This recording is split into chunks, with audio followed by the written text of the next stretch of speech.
All right, Joe Casey with Casey Aviation. We're here talking about the engine compartment of a JetPROP.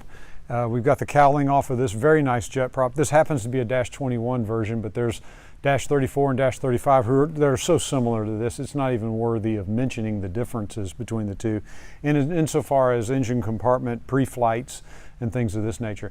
First thing I'm doing when I walk up to a JetPROP, even if it's cowled, is I'm going to take my right hand, come down here, Mirtha, or not come down here, but just kind of train down here. This is the oil door inlet. And if you take your left hand, you really can't feel it. But if you take your right hand, you can stick your right hand about this far up and you can feel the oil door. Now we need to feel that oil door being very open.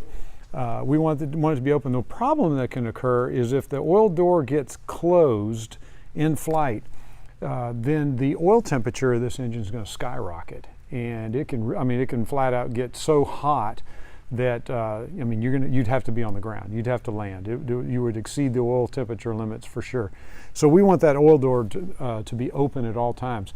I even advocate that you pull the oil door circuit breaker and collar it with a zip tie. So you can't close that door whenever you're flying. There's simply, I can't think of a good reason to have the oil door closed at any time in a JetPROP. I've even flown over the North Atlantic, up into the polar regions, and even with that being the case, my oil door is open whenever I'm flying. So, and Mirtha, shine right down here where my hand is. I don't know if you can see right down here. I'm going to point with my finger. There's a little cam that's right here. This cam, if it can reverse over center where it'll turn further this way than it should. When that happens, the oil door will kind of overshoot just a little bit. It won't close all the way, but it'll cause some seriously hot oil. So I'm going to, during my pre-flight, I'm going to stick my right hand up in there and feel where that oil door is at. It's just a real critical phase of flight for us.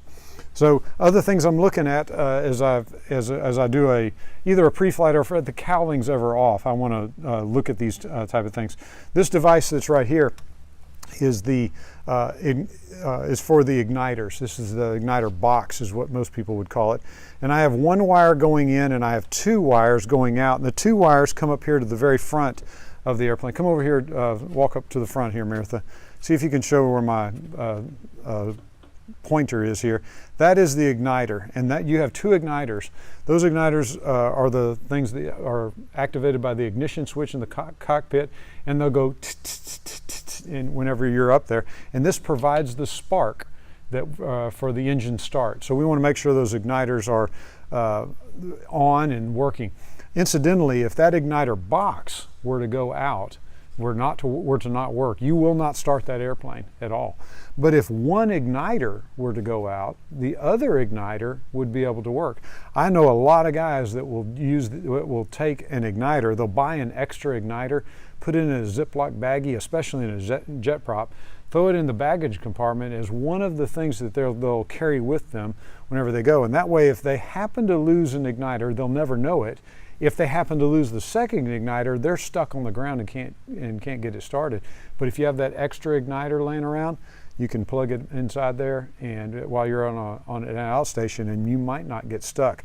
I have been stuck before using an igniter with an igniter box being out, but that was a rare event, and we had to get one shipped in, and of course it worked just fine after that. So igniter boxes can go out.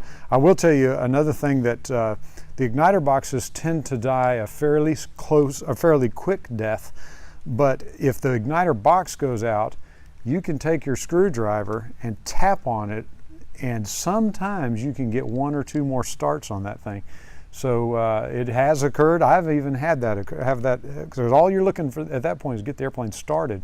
Once the airplane's started, you're in good shape. Get back to the house, get you a new igniter box, and life is good.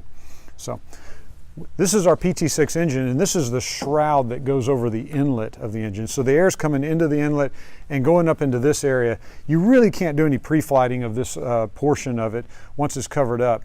But this is where all the air is going in, and then the compressor's just on the inside of this. But this one in the back right here, this is my accessory gearbox. The accessory gearbox is, ironically, where we hook all of our accessories up. So this accessory is turning the same speed as the NG in the JetPROP, And the NG then turns all of these accessories, and I've got a lot of them back here. The most important one, or arguably the most important one, is my starter generator. The starter is the generator. We just reverse the polarity of the electrons. So we start the engine with the starter, and then after the starter has started the engine, now we use that starter, we reverse the polarity, and now it creates electricity, and we use it. By the way, this is a really good generator in this airplane. You're going to overhaul your generator about every 1,000 hours, and you need to get your starter brushes looked at fairly often. So just pretty much anytime your mechanic does an annual or anything, he's going to take a look at your starter brushes real closely. But starter generator health is something you really want to be thinking about and making sure that you're you don't want to be chinchy with your starter. So when it comes time to replace that starter, get it done. Right over here, this is an alternator, and this is not, this is just a regular old car type alternator. There's nothing fancy about it per se. But if you happen to lose your generator in flight, your alternator is what's going to save the day in terms of providing electricity. I've also, when we fly in the JetPROP, I am an advocate of not having the alternator in the on position whenever we fly. And the reason why is that if there's something that trips the generator and makes the generator go out, then the alternator, if it's left in the on position, will assume all of that responsibility very quickly, and you can overpower an alternator pretty quick. So I'm a big advocate of leaving the alternator off. If the generator were to fail, then the alternator is off, but your battery will take over everything.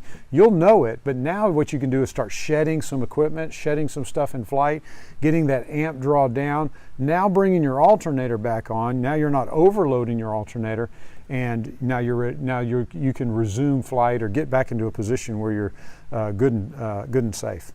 There's also two belts right over here. These two belts are used to power your air conditioner compressor.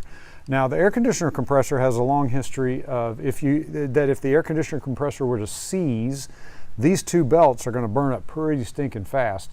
So if you're ever in flight and you have an air conditioner circuit breaker pop, make sure you're not resetting that more than once, because if you do, you could be out here with a seized air conditioner compressor, and man, I'm talking about it will burn up a belt awful fast, and then it'll sling the belt up under here, and you never know what that thing's going to hit.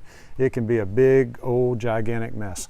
While we're here, this line that I'm pointing at right here is where our bleed air comes through and comes over to the other side. So I'm watching for, looking at that.